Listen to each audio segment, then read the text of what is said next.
Why, hello there, ladies and gentlemen, boys and girls, children of all ages. My name is Mr. Dogbot333, and welcome back to Hearts of Iron 4, The New Order, The Ruin as the United Kingdom.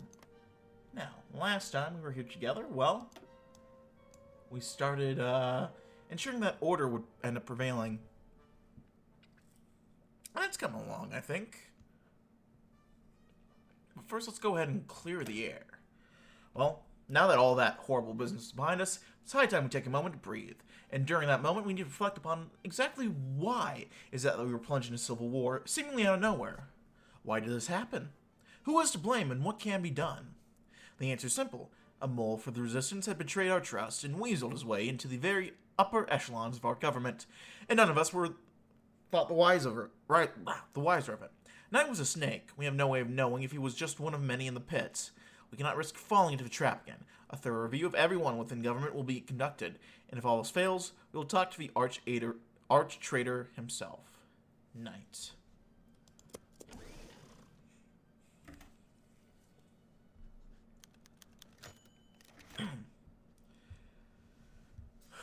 A twig snapped beneath Ben's boot. As seen a squad crept through the forest. It was almost pitch black, and freshly fallen rain left the ground muddy and wet. They had been sent there to try and root out a group of resistance fighters who had been sighted coming in and out of the woods for the past week. He wasn't too familiar with these three men. Adolf and the rest of his usual comrades had been assigned to the city, where they'd been doing much of the same, only in an urban environment. Ben could have used a break from the inner city for a while, he supposed. 17 years there does that to a man. Seeing a faint plume of smoke in the distance, Ben held up his hand, gesturing for the men to stop. "All right," he whispered. "Looks like we found him. Now." Before he could speak, a bullet went through the head of the man at the back, his blood spraying over the two in the front. Chaos erupted as two men from the resistance burst from the trees. Each firing indiscriminately at two other men. Ben moved to try and dodge out of the way, but before he could, he felt cold steel press against his neck as a strong, slender arm grabbed his torso. He struggled, desperately trying to keep his neck away from the knife. He reached for the gun holster to his waist and pulled the trigger, firing twice behind him. Whoever was holding him fell to the floor, choking. He turned around, seeing that it had been a blonde woman dressed in camouflage clothes. A scream came from further in the forest. Ben looked up, seeing that it came from a dark-haired woman further in the woods. Ben's life flashed before his eyes. All the other men were dead, and the other resistance fighters were bound to be closing in. He ran, trying not to let the image of the man's blown-open head or the blonde woman's face haunt him. Where did it come from? Is that... So there's a woman there. And then another woman was upset.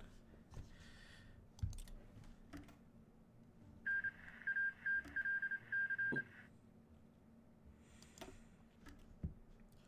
The arcade is one. Probably not surprising, but...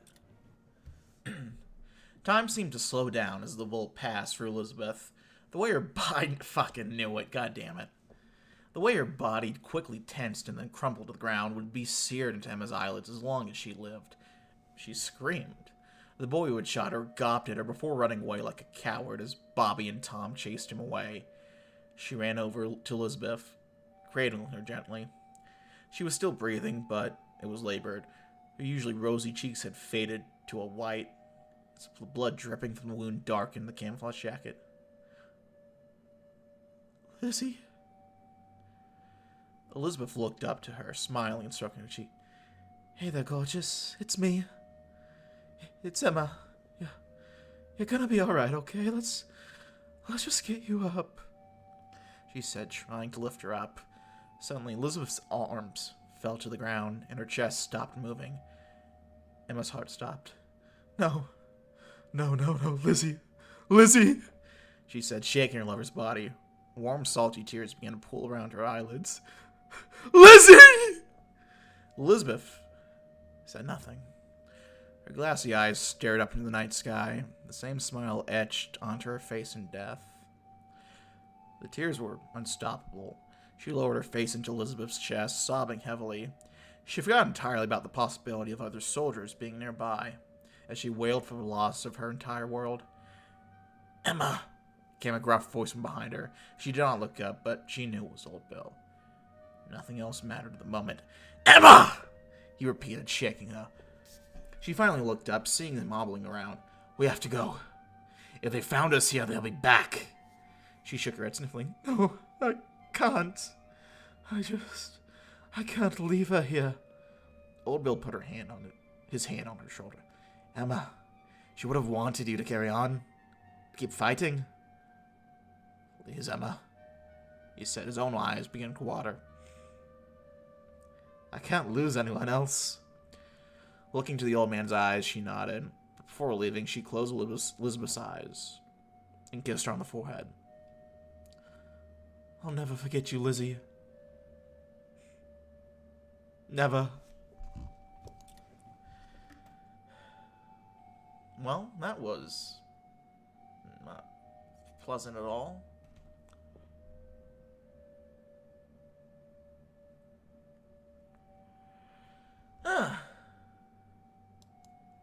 How are we doing here, by the way? McLean... Oh, shit. Jeez,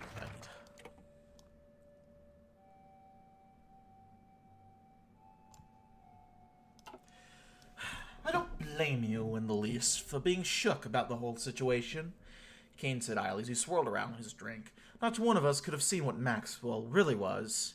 He had us all fooled. The other patrons of the bar milled around aimlessly, seemingly unaware that the two of Britain's most important leaders were in their midst. Then again, with how bedraggled and deep in thought Philby looked, Kane could only assume that they simply did not suspect him. In a way, he felt for Philby the most out of everyone whose lives had been torn apart by the uprising. Him and Knight had been as close as one would expect two senior members of the M5 to be. Knight's betrayal had to have left him hurting deeply. What we needed was to be more thorough. That's the long and short of it, Philby said before knocking back his glass of whiskey. A steel determination glimmered in his eyes. I'll be damned if I let anyone like Knight ever get that high up in MI5 ever again, Ron. I can promise you that. Kane nodded to the man understandably. He had made a good choice in picking Philby as the new head of Britain's intelligence. To a Britain free of traitors, Kane said, raising his glass. A small smile formed on Philby's face. That steely determination giving way to a hint of slyness. As if he knew something that the Prime Minister didn't. To a Britain free of traitors, indeed. Oh, I like that.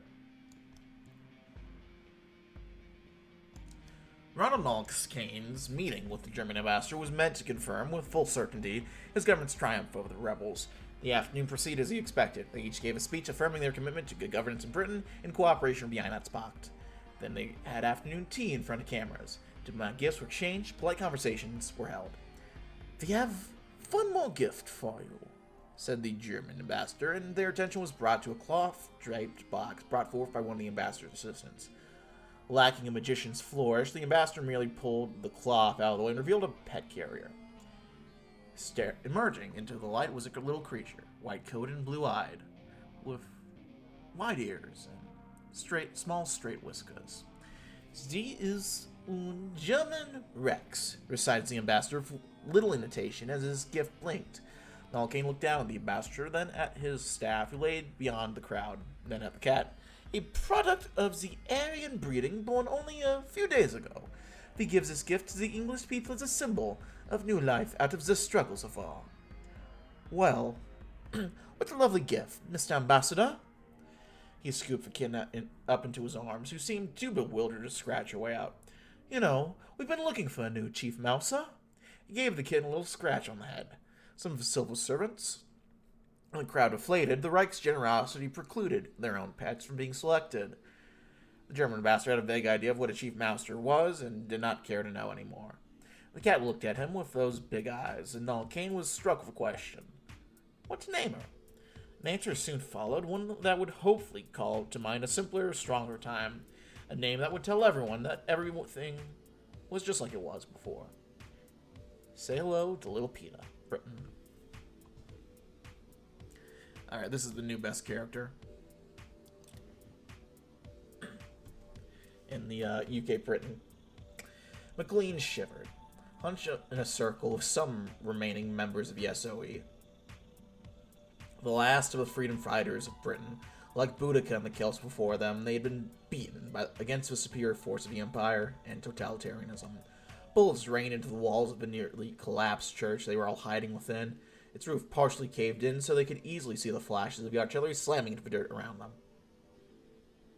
By some miracle, the fascists had yet to hit the church. By the time the crack of dawn would begin to spread across the horizon, the church would be in their sights, and they'd be blown to bits. He looked to those who had served around him during this war admirably, the true heroes of Albion. He couldn't let their sacrifices go to waste. We must all get to the boats down by the shore. Given the darkness, they likely haven't spotted them yet, but by dawn we'll have no escape. I'll stay here and keep the fire. But sir, you're more important than all of us. You're our commander. You can't sacrifice yourself. There must be another way.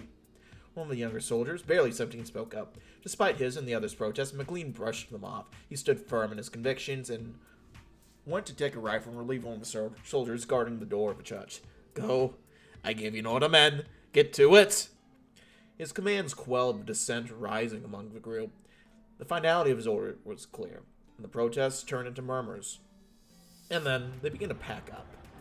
Taking all the essentials with them, they took whatever they could carry on their backs and bid farewell to their commander. McLean managed to hold the fascists for an entire hour. It was more than enough to give his men the start they needed. They might as well have been at the shore already by the time the fascists were at the gates of the church. McLean knew that he now had minutes of his life left if he were to continue fighting. The fight was now over.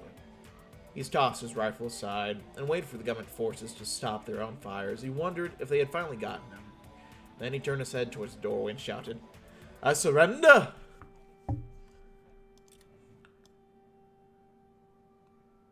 In truth, Birdwood still felt a little jittery as she walked along Parliament's terrace these days.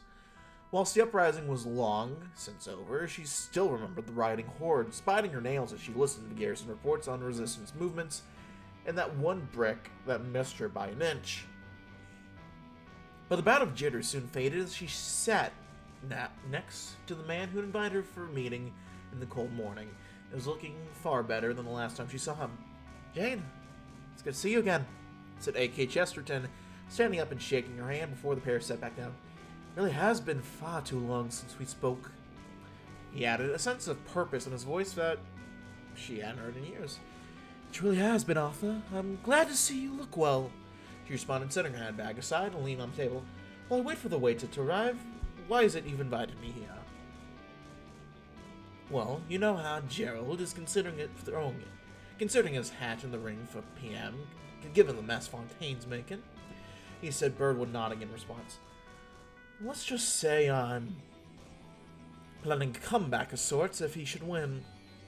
And I was wondering—" "No need to wonder, Arthur. You have my full support, unconditionally," she interrupted, a grin spreading across Chesterton's face. "Thank you. I think I know a cabinet post you truly excel in as well. It's the long past time a woman of your caliber represented our nation and not to others, don't you think?" he said almost conspiratorially, drawing a similar smile from Birdwood. As the waiter arrived with a menu, the pair steered back to less covert topics and reminisced of older days that may well be young again once more. The paradigm shifts once more to some sailing trawlers. Ever since Britain first sent her many ships out into the wide open seas, fishing has been a staple of our economy. It's time-honored tradition for a man to set out with nothing but a net, a boat, and his own grit and determination. And frankly, we need more men like that. It's no secret that our inland food supplies are dwindling faster than we can replenish them, so we must use all other available avenues to their full extent. Fishermen will receive greater pay, and the government shall subsidize new boats, which will hopefully get more men out on the waves. If the land cannot provide for us, then we must look out to the sea instead. Now, my nostrils are stuffed today. I have been working a lot the past couple of days. I've enjoyed it. Oh, look, not Germany, Italy. There's a little thing here. I don't know if they always have, or I'm just noticing it now.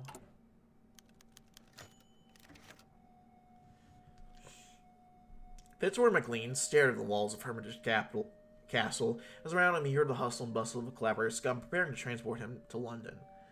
The mutterings he had overheard as he had been transported into the castle. Some had been gloating about his capture, and how they looked forward to hearing him hung like the traitor scum he is.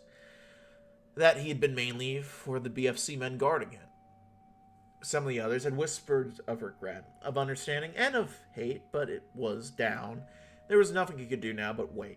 Wait for his jailers to open his cell door and drag himself. He'd long since accepted his death. He had fought from Yugoslavia to his homeland, and death was as natural to a soldier as breathing. Though perhaps the manner of his death was ironic. A British patriot, loyal to the Queen and country, executed for treason. He leant backwards and stared down at the floor. His death was determined now, for better or for worse. As such, he picked up the sudden flash of white that slipped under the door with ease. Darting forward, he grabbed the slip of paper and unwrapped it. Two things lay within. One a capsule that he knew very well enough. The other, a word. As McLean bit through the capsule, his last thoughts were of his men, of his nation. He had done his best. Only history would tell if that was enough.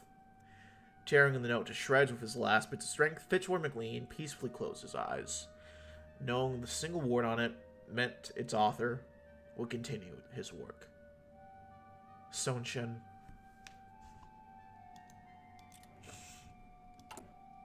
I've been working, and I've been working outside, and it's been snowing when I've been outside, so it's added up.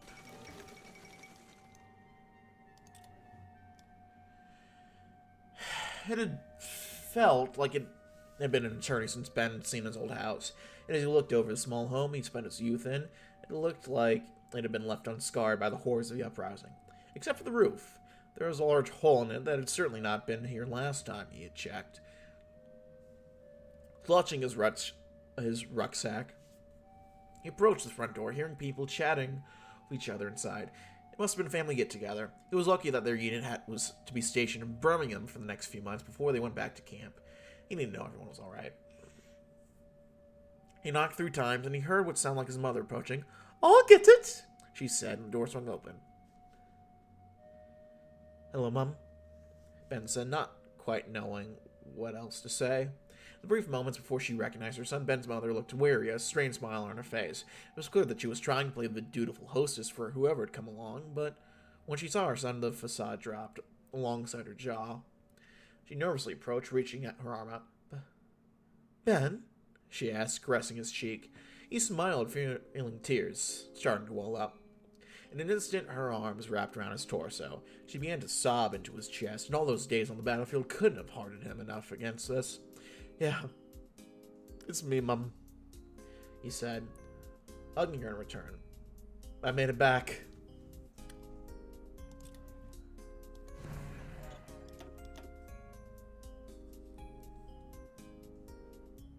Well, at least someone got a happy ending.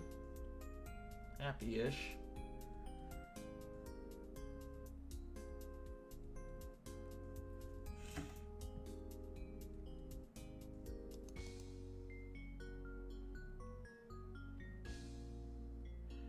And now we have our inflation kicking our ass. I'm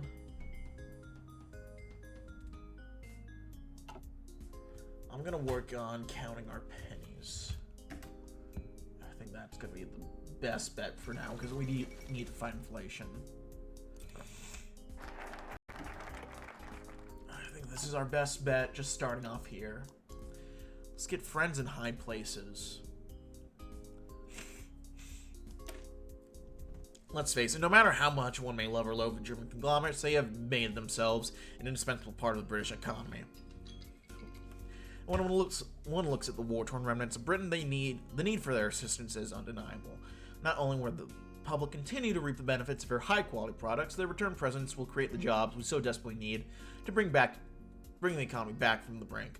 Of course, many will condemn this, but we have precious little choice on the matter. We must simply continue to hold our noses to it and carry on. Not the only thing we're holding our nose to, probably. Oh Jesus, our poverty rate's getting worse. That's negative real GDP growth. That's not helping.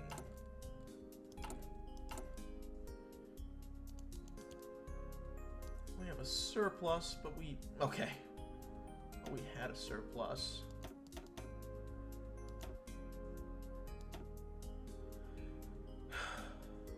that's gonna help a little bit more. A good bit more, actually. Going after the inflation will really hurt us, I think.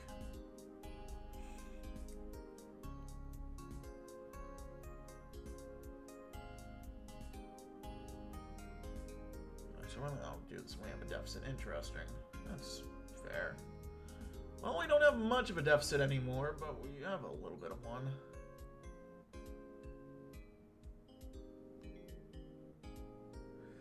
Yeah.